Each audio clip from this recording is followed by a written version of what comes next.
نحمدہ ونصلی ونسلم علی رسولہ الکریم اما بعد۔ محترم معزز سامعین و ناظرین، مفتی سعید الرحمن سعدی آپ کو اپنے اس چینل پر خوش آمدید کہتا ہے۔ معزز سامعین، آج کی اس ویڈیو میں ہم انشاءاللہ العزیز خواب کے اندر گود میں کسی کو اٹھانے یا گود میں بچے کو اٹھانے کی دیکھنے کی تعبیریں بیان کریں گے کہ اگر کوئی مرد یا عورت خواب میں کسی بچے کو، بڑے کو، چھوٹے کو،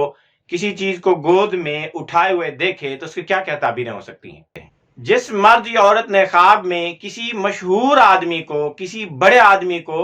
عالمی شہرت یافتہ آدمی کو خواب کے اندر اپنی گود میں اٹھائے ہوئے دیکھے تو اس کی تعبیر یہ کہ خواب دیکھنے والا مشہور ہوگا، خواب دیکھنے والا نیکی اور اچھائی اور بھلائی کرے گا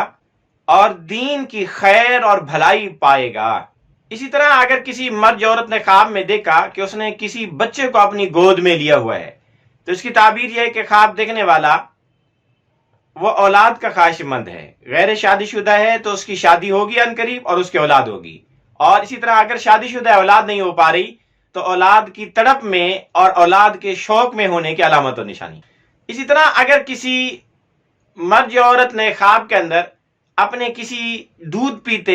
بھائی بچے کو خواب میں اپنی گود میں اٹھائے ہوئے دیکھا کہ اس کا وہ بھائی جو بچہ ہے ابھی دودھ پیتا ہے اور اس نے اپنے گود میں اٹھایا ہوا ہے تو اس کی تعبیر یہ کہ خواب دیکھنے والا اپنے دشمن سے صلح کر لے گا، اس سے کوئی معاہدہ کر لے گا۔